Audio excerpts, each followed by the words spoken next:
Okay, so it's a bit of an emotional story time. I'm already crying. That's great. But I just watched. Anybody remember the Jerry Springer show? I think it was Jerry Springer. I was watching a clip of, and it was this drill sergeant, and he's barking at this little boy. Looks about 7 or 8 or 9, and he's saying to him, "Do you want me to be your daddy?"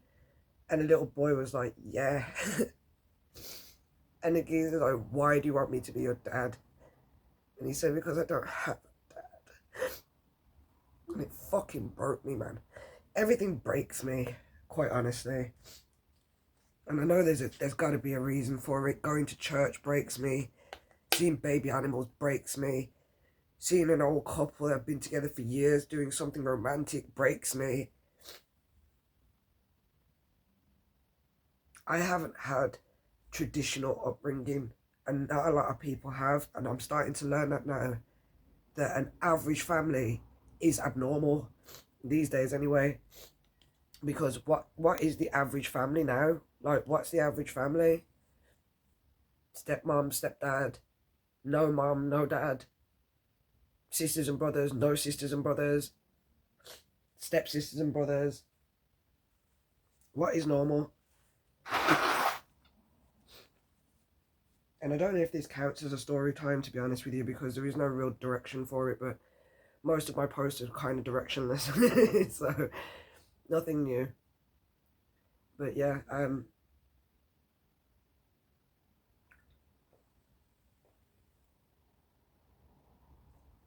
it makes me sad that I don't have that set up.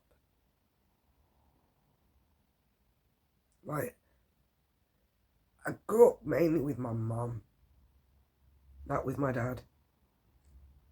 And my mum's Jamaican, and the way she was raised, I don't know much about the way she was raised, to be honest, because all I have is her word for it. And I'm not saying that I can't trust what she's saying, but I feel like I can't in certain respects, because she likes to make mountains out of molehills. But we've all done that. So, her upbringing was what some might term harsh. She was born in Jamaica. She lost her mum when she was 9 years old, because my nan came over to Britain, and I don't know whether the move to Britain made her sick, but she didn't last long, and she died, and left my mum to be raised by not her dad, because my granddad went on to remarry someone else, and the woman wasn't very fond of my mum and her sisters and the brother. So they've all been split up somehow, some way. You've got 2 or 3 of them left in Jamaica, 3 or 4 of them brought out here to England. People moved off to America and Italy, and we've all spread out, basically. And my mum was raised by what I look at now as tough women, but realistically, these are women that were afflicted by generational curses. And my mum talks about generational curses, but I don't think she actually knows what that means. I didn't know what it meant up until recently. But now I've come to understand that, to my knowledge, having a generational curse is something that's holding the family back, and it's only stopped by somebody who's willing to feel the impact of it and not run from it. So, for argument's sake, one of the generational curses in our family is corporal punishment for children. We used to get beatings, man, beatings. And my mum's generation, they damn near got killed. I shouldn't laugh, but I don't view, I don't know, man. I feel like the beatings made me. I don't look back on the beatings and think, oh, I wish my mum had never beat me. Oh, I might have been a different person. Nah. I'm glad she beat me. I'm glad she beat me. And to be honest, she unlocked the kink. So, we make lemonade out of lemons. Yes, we do. But yeah, I don't regret it, but it became a generational curse when it came to my children. because modern children, for several reasons, corporal punishment doesn't work with them. So, for argument's sake, jail. Okay, don't know how fucked up I look without my glasses on right now, but jail is the main reason why you can't beat kids these days, because you will go straight to jail, do not pass go, do not collect 200, and in certain cases your ass is going under the jail, like that Fritzl geezer who had babies with his girl locked in the basement for 20 years. Under the jail. But I'm no one to judge. Let he without sin cast the first stone, and that is certainly not me. So I try to, well, it is a story time. I try to enact that. I feel like I've discussed this in my other videos. I try to enact that same generational curse with my children, my son specifically, not my daughter. And I tried whooping his ass to get points across. And it scarred him, quite rightfully, because he's being raised in a lot softer of a generation than even I was, and way softer compared to what my mum was raised in. So that level of punishment really isn't necessary. And he's such a soft lad. There was just no need. So I've tried to break that generational curse. Unfortunately, I got broken in trying to break that generational curse, because in order to break it, I needed to be broken. I needed to be shamed. I needed to be aired out.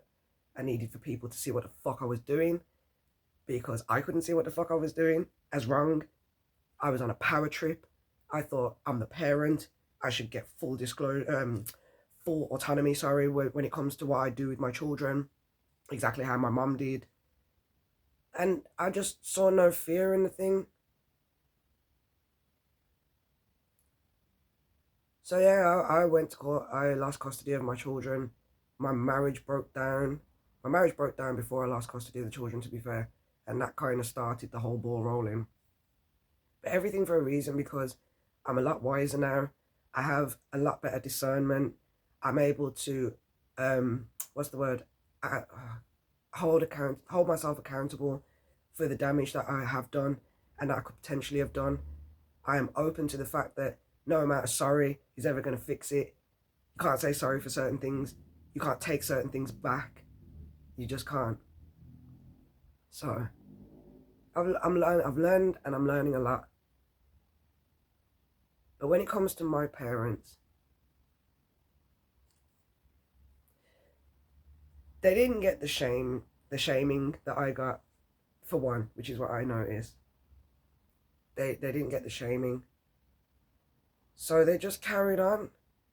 And even now, like, I don't have my dad in my life, period. Like, he pops up from time to time every 10, 15 years, asking for money, acting like nothing's happened. And I promise him that he's very, very blessed that he doesn't live on English soil. Because if you were within reaching distance of me, where I coach, plane, bus, train, walking Tarated, I'd find you and fuck you up, mate. You're lucky you live in South Africa. So he's out of the equation. There's no need to worry about him. He's just a fucking stoner goof. So no one's really worried about him. I'm worried about the fact that I don't have that male input in my life. And I wonder what kind of impact it's had on me. But I feel like I'm such an... Luckily, as a blessing, I'm such an observant person. I watch the masculine form, even though I don't have it in my presence. I can learn from it by proxy. I can see it somewhere outside of me that's not in my immediate circle and still take something from it. Like, I can understand the strength of a good man. I can understand the direction that a father should give to a daughter, even though I've never had that. Somehow, some way, the message managed to reach, because God is good all the time. Y todo el tiempo Dios es bueno. I love Spanish. But yeah, we're not thinking about him, but her. I tried explaining to my mum many times that accountability is a key to a door that you have been banging on for years. You've been trying to get this door to open in every which way, shape or form, woman. You have manipulated the door open. You've tried to anyway. You tried to manipulate the door open. You tried to cajole the door open. You tried to force it open. You've tried to just sit waiting patiently for it to open. You've complained when it doesn't open. And here I am, as your child saying to you, Mum, it's one key, it's just one lock, there is nothing else to do, just own your behavior, that's it. No one's saying it's going to be a miracle, that once you own your behavior that everything's going to go magically wonderful for you. No. If anything, the shit's going to hit the fan after you admit that you've done something wrong, because that's the natural progression. That's what I expect to happen. I don't expect for me to say, oh, I've been a bad person, and for the world to throw its arms open and embrace me. Grow up. No. When you admit fault in something, it opens you up to criticism, and a lot of times the criticism is necessary for growth. But she doesn't want that key. And I don't think she wants that door open. And I have mentioned this to her, and I've had many conversations with my mum, and I've brought it down to brass tacks, as they say. She wants people to love her and be sympathetic to her for every excuse under the book. She didn't have her parents, she had to move countries, she's had to learn a lot by herself, blah, blah, blah, blah, blah. I've had a lot of adversity too.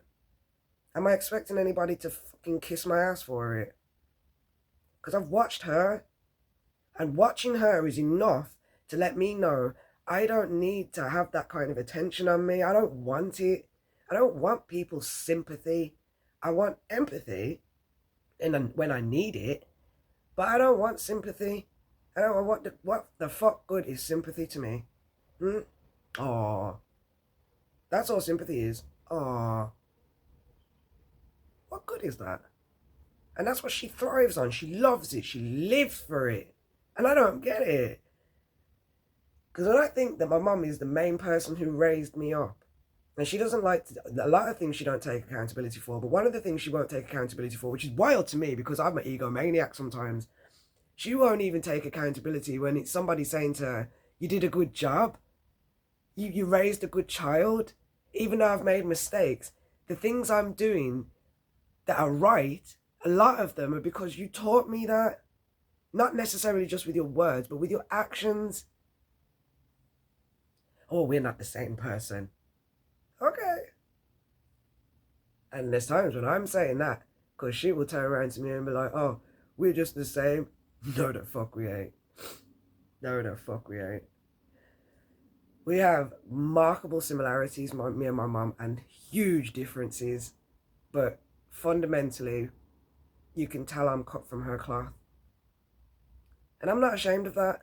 I used to be. I used to think I need to run from being her because she is the worst case scenario. And I still use her as an example of what not to do. I really do.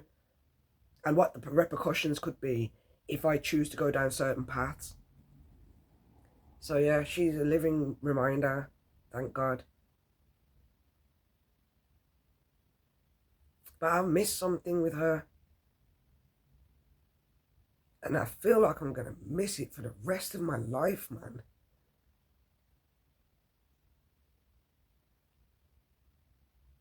When I was little, and my mum used to talk to me like an adult, I used to think, my mum loves me.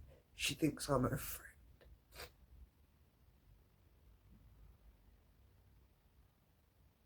I've never been that woman's friend. And I don't think I ever would be.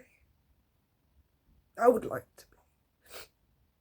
There's parts of my mum's character that light up a room. She's got a fantastic sense of humour. She's really funny. And she loves to travel, which is a dying trait, man. I don't see a lot of people that are eager to travel. And she instilled it in me, even though she doesn't do a lot of it anymore. I really did think as a child that the way we were, we would just be close forever. It would just be me and her. I didn't realise me having children was going to be the breaking down of that relationship, whatever that relationship was. Which now when I look back at it, she was having a breakdown. She was having either a nervous breakdown or an emotional breakdown. She was reaching out to people to help her, bless her. She was trying to get through it. And a part of that was talking to me like I was her age, her stature, to be able to understand. And it's fucked up, you know, because Most of the stuff, obviously, I didn't understand. I was a kid. But there's something about me particularly, and God really did give me to her. But there's something about me that I'm not a fan of this all the time, but fake it till you make it. I made that my motto. I've literally made that my life's work. Like, adapting is life for me. So if you say something to me I don't fully understand, I'm gonna think about it, I'm gonna digest it, I'm gonna go away and I'm gonna research it, I'm gonna figure out the semantics of it, I'm gonna make sure I really comprehend what you said so that I can be there for you when you need to talk to me again. To the point where I was so desperate to get on her level because I could see that she wanted to communicate with me, and I was happy for that as a child. Made me want to talk to her, it really did. I used to put the end of every word, I used to put ology on the end of it, just to make it sound smart, like, oh, mom, that's a such and such ology, that is.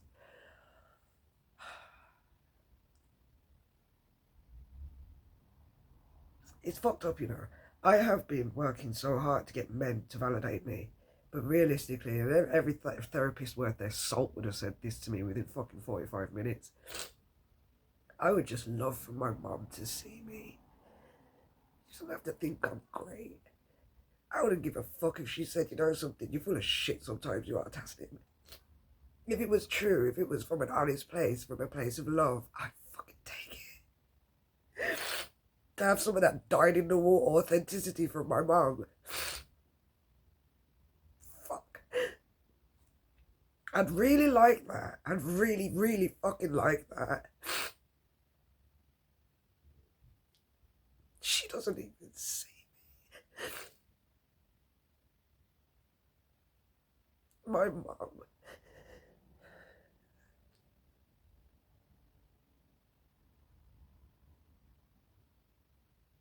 I look at pictures of me holding my newborn daughter.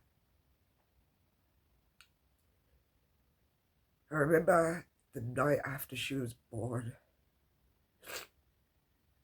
and everybody was gone. My husband had gone home to watch over my son. My mom, everybody had gone home, my sister, everyone. The ward was quiet. Everyone's sleeping. There's not even machine sounds in the background. There's nothing. There's just this beautiful nothing. And I didn't want to sleep because I couldn't stop looking at her. I just couldn't stop looking at her. She's just so beautiful. So beautiful. So beautiful, man. So quiet and still and precious. Sweet. Oh, God. I couldn't have had two better babies if I tried, man.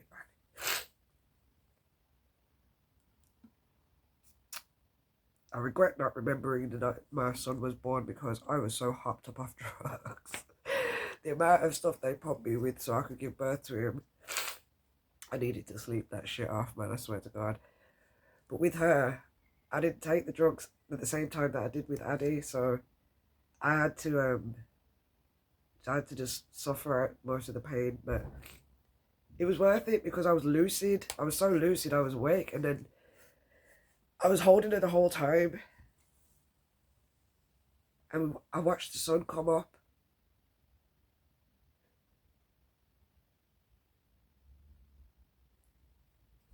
Love is quiet. Love is very quiet. Love is so fucking quiet. You would have to be so careful. You would never see it otherwise. You would never see it. You would never. In fact, hold on a second. Let me give you a visual aid. We got a little walk down memory lane together.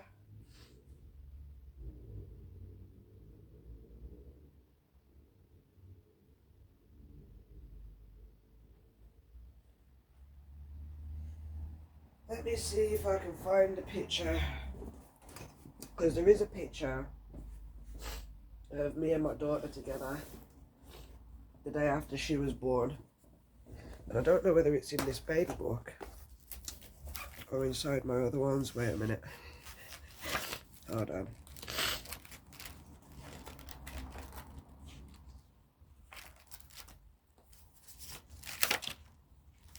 I don't think it's in here.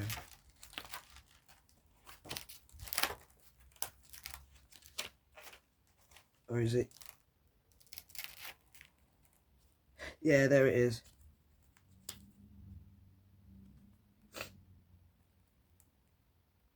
Look at her. Just fucking look at her, man. Look at that little baby.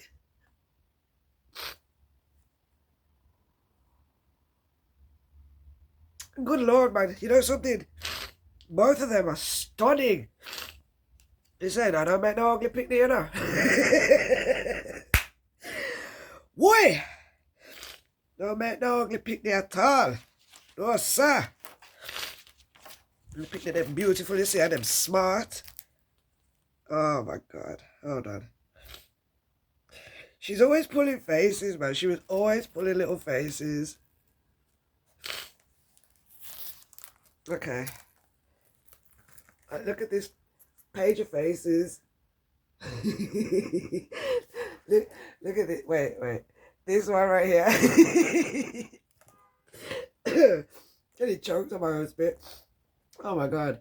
And that's us together. That was her having a little bottle. Her hiding under the blanket. Her doing a little kickboxing routine. Look at that. Look at them fists. Ready to thump someone in the mouth. And you know what's funny? Look at that picture, yeah? My baby girl does MMA now. My baby does Muay Thai, bitch. Yeah, try her. She'll kick off your jawbone, yeah? That's my girl. That's my girl. That is my girl. I'm going to try and find you one of my son, because I like to even things out. And whenever they're watching these videos, I do not want my son thinking that I didn't love him as much as I love my daughter, because I love them both equally. I love them both oh so very equally. Addie, where are you? Where's my little man? Where's my little man? I got loads of pictures of him as a toddler. Baby pictures are a bit of a rarity though. Most of them are at my mum's. But he's another good looking lad. He's so gorgeous. There's my boy. Wait. So, that's him pulling his little goofy face. He's so cute. Look at him. They both got cute faces, man. They just pull the most adorable little faces. Look, he's sleeping. That was him at 3 months old. Look at him in that car seat. Let me tell you something, he needed 8 weeks to learn back to walk again. He was 8 pounds. I weighed about 6 stone when I gave birth to him.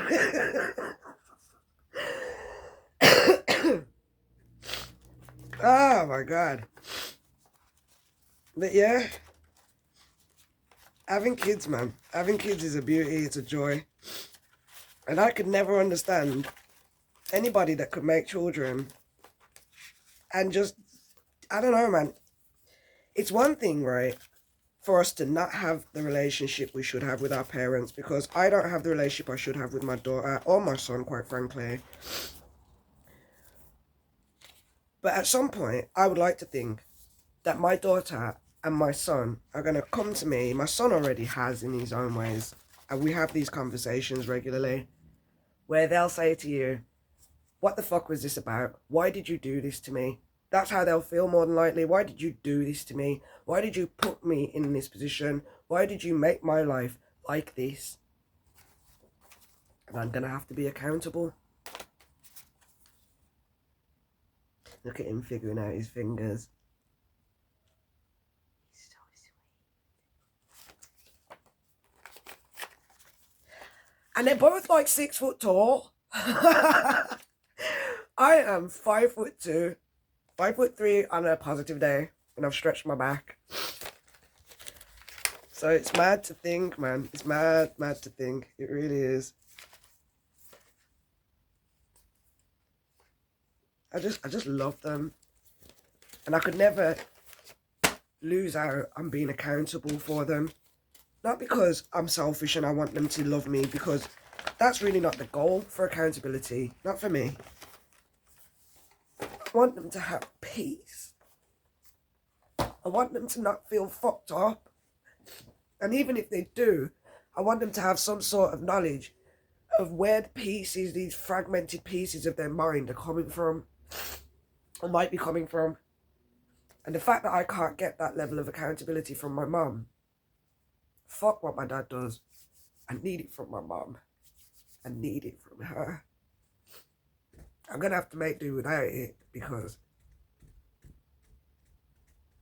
it's just not going to happen.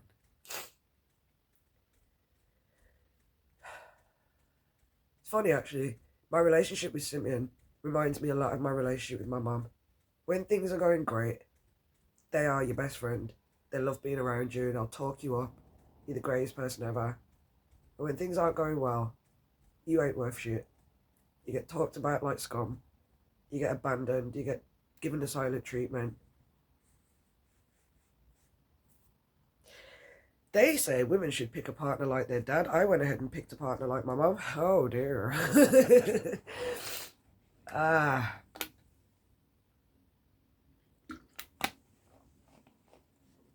We love glucose to death.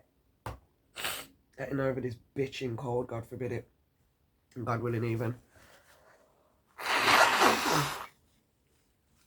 So yeah. I saw that video of that little boy saying to that drill sergeant that he wanted him to be his dad.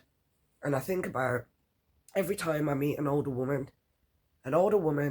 who's carrying herself in a way that I admire. Like, for argument's sake, it's such a random thing and it might sound like a nothing thing. But there was a woman once that was walking down the road where my mum lives, and stunning black woman. Stunning black woman. One of the first things I liked about her was the fact that she kept her hair very short. So she has afro hair. Not obviously, because I'm black and I haven't got afro hair. But my hair's thick.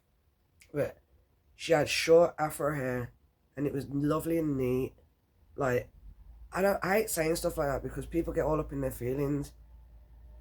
Like, my hair's a mess right now, you know? It's okay to be messy. It's alright to have people say something's neat or something's messy. Why people get so fucking offended, man?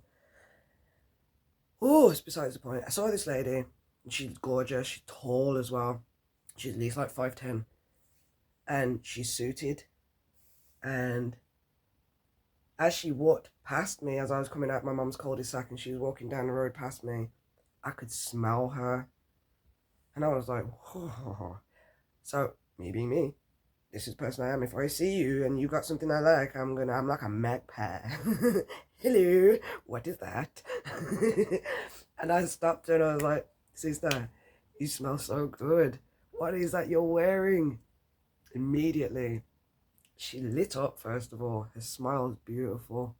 And she got makeup on, but it was so subtle and beautiful, and it suited her so nice. And she dipped into her bag and pulled out this bottle of Alien, and I'd never seen it before that point. And instead of just telling me what she had on, she said, would you like some? And I was like, yeah.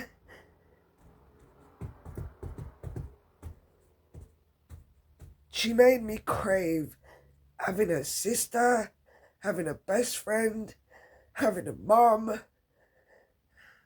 In that one little moment, man. It's such a stupid little moment. It's such a nothing moment. It's not nothing, but... oh my God. And she told me what it was. And I was asking her about her day because I wanted to know why she was suited and booted. Turns out, she dressed the way she felt, boss. She dressed the way she felt. Ooh, she made me think. Because I was like, damn, you did that on an off day. Girl. That it changed me, man. It did. Now I go down to my mum sometimes and she's like, what are you dressed up for? Nothing. And it always makes me feel a little on guard. Certain women make me feel on guard, especially people like my mum, because when you're not self-aware, it's very easy to become jealous, I think. So I noticed that, I catch subtle things that she'll do. Like, I'll catch her side-eyeing me sometimes, or I don't know, man, it'd be little stupid things like the other day. I'm not working right now, and I was at my mum's, and I was preparing something to eat, and I said that, oh man, I'm feeling knackered right now. At this point, I've been trying to get over this cold, and she didn't know that because no further information had been given yet, or even given chance to be given. Without missing a beat, she scrunched up her face in some kind of haughty derision and was asking me, like, why are you tired? Oh, damn, sis. Oh, damn. Really? That's hateful spirit, that is. That's a hateful spirit. And again, I know it's a little thing, but that little thing is part of thousands of other little things that I've added up over the years that she does like this. Things she'll say, and that's just to my face. Imagine what she says behind my back, okay? That's to my face. And I'm saying it like this because that's exactly how it is. This is the woman who will happily chat shit about me on the phone while I'm in labour with my son, struggling to give birth. I was at her house at the time. And I says to her, I don't know how we're going to do this, but I need this young man to come out of me because I am struggling to hold him in there. He is fucking with my back, man. And I love my son, but he was big. And he's big now. We're big for nothing. And she suggested, take castor oil. Now, today's midwives would have been like, no! But we're into old wives' tales. We like a good old wives' tale. We do a lot of them, and we do follow a lot of them. And to be fair, it actually worked. The trick with my daughter was, because they told me she was going to be £9, I chewed a bunch of Airwaves chewing gum to give me the urge to want to shit. Sorry about that, but yeah, that's what it is. And it worked. Yeah. Hints and tips, ladies. I don't know if that will work for you, and I wouldn't suggest anybody else try that, because what works for one doesn't necessarily work the same for another, so careful. But yeah, she told me to take castor oil, and I took the castor oil. And it did eventually lead to me going into the throes of labour more, in a more pronounced way. What do they call it? Established labour. It took me into established labour, like proper contractions. Before that point, it made me empty my bowels, not in any dignified manner, in a manner where, you feel like you got a fart, and you fart, and it's not a fart. And like a breastfed newborn baby, I fill my pants. So, I'm going to have to wrap this up in a minute. It's 30 minutes. But yeah, I'm laughing now because I can. At the time, when you're 9 months and one week pregnant, yeah, it's not funny. I'm sorry. Oh my god, it's actually really funny.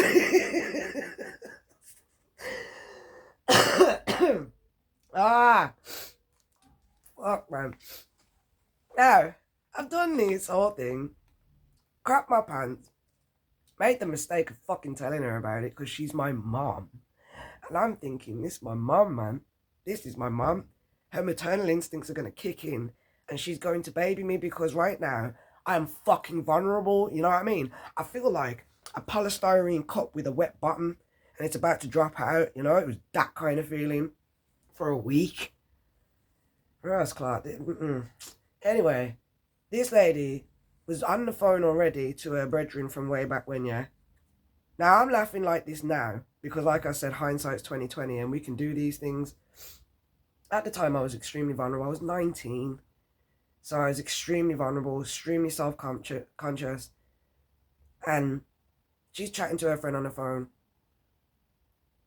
And she doesn't even care whether I can hear her or not. This is the lack of shame this woman has. That's what I mean about generational curses. This is one of them. It is for me, it is. Because I guarantee she learned to do these things from other women before her. That it's okay to shit on people you love. If it makes a good anecdote. If it's a good punchline to a story. So she's telling her friend now, I've shit myself. And they're laughing like I'm laughing now. Together. When she realised I've heard her, did she backtrack? Did she say sorry? She fucking doubled down on that shit, man. She laughed harder. So, yeah. Little moments like that let me know that my mum is not on my side. She's not on my team. And many things she's done throughout the years, including trying to drive a wedge between me and my son, lets me know that she's not on my team. Her keeping in communication with my ex-husband after the fact that we've been separated, and he's not reaching out to her. She's reaching out to him. And if he ever has reached out to her, it's been very minimal. Man. I'm yearning for a person that hasn't ever existed in my life. It's the same thing with Simeon. I wanted a man from him that he had never been. I want a mum from her that she's never been. I'm her third child. She's had 2 girls before me who are 13 years older than me. They got taken away from her from social services. You think that would have created common ground between us? She sided with social services against me. Even though she knew what I was going through, even though she'd been through what I was going through, and she could have easily had my back. I know what choice she made. My daughter's brown, and her partner's white, and I hate to put it down to that, but in this country, in that time, if I back the brown girl, I'm going to lose my grandchild or access to my grandchild. And that's really what she gives a shit about. Not because she loves him as an individual, and I hate to say this because I love my son, but it's never about loving him. It's about the amount of attention she can get from loving him or from being perceived as loving him. And that's what it's been for everybody that's in her life. We're all just flying fucking monkeys for her. So yeah, she sided with social services against me. She told them that I was batshit crazy and that I'd decided that I'm not a good parent and that I shouldn't be given that choice. And it's funny because I advocated for her to have custody of him, and they said no. They said she was too old. And I'm laughing because, fuck it. But really, it's not funny because at that point, my son needed to be somewhere secure. And that was the main thing for all of us. And did it happen for the longest time? No. And we all have a part to blame in that. So, yeah, she's not the person I thought that I would have been raised by. She's not the person that I thought she would evolve into. She hasn't evolved.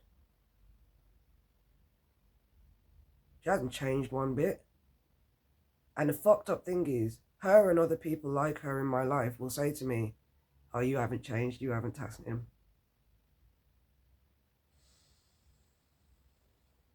Oh, but I have. Because there would be a time where you would say some shit like that to me. People used to call me the Tasmanian devil, and it's not for nothing. I don't do that anymore. I have the propensity to do that. I really do. But I don't see the need for it most times, mainly because my energy is valuable to me now, and I realise just how much of it I was wasting by getting involved in trivial back and forth with people that led nowhere. If what's at stake is my pride, I don't need to argue over it. If what's at stake is my dignity, I don't need to argue over it. Anything really other than my life, I don't need to argue over it. I can walk away, and I'm thankful that I can do that. But back then, I was ready for the smoke. So that's how I know these people don't see me. Or they do see me. They just choose to lie to see if they can trick me into going back to where I was, because it's more comfortable for them. It's more palatable for them for me to be a loose cannon, for me to be a bit of a dickhead.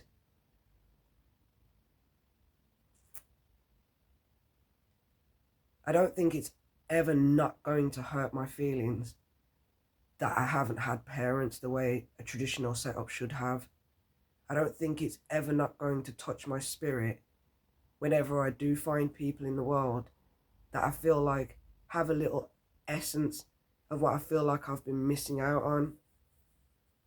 But I'm glad that I choose not to allow it to affirm bullshit past behaviors and allow me to regress. I'm glad that it only serves when I see these people that have this essence to inspire me to want better, to do better, to think better, to try harder.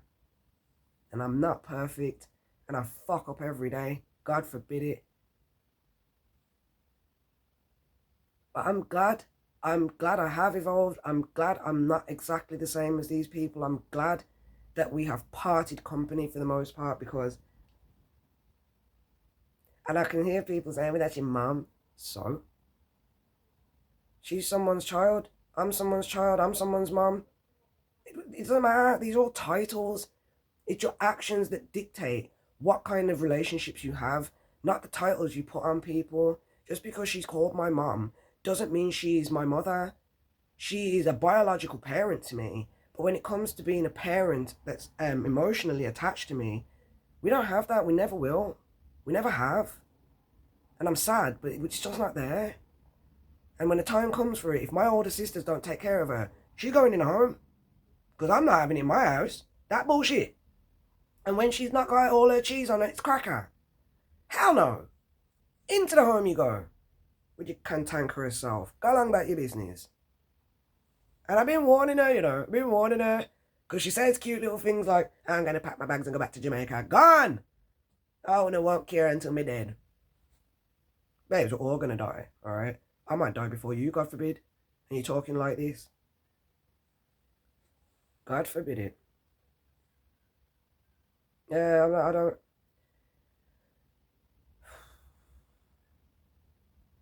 I cry when I think about her, but it's not because of her. I wish it was because of her. But it's because of what she's not. Not because of who she is. Who she is doesn't make me cry. I can understand who she is.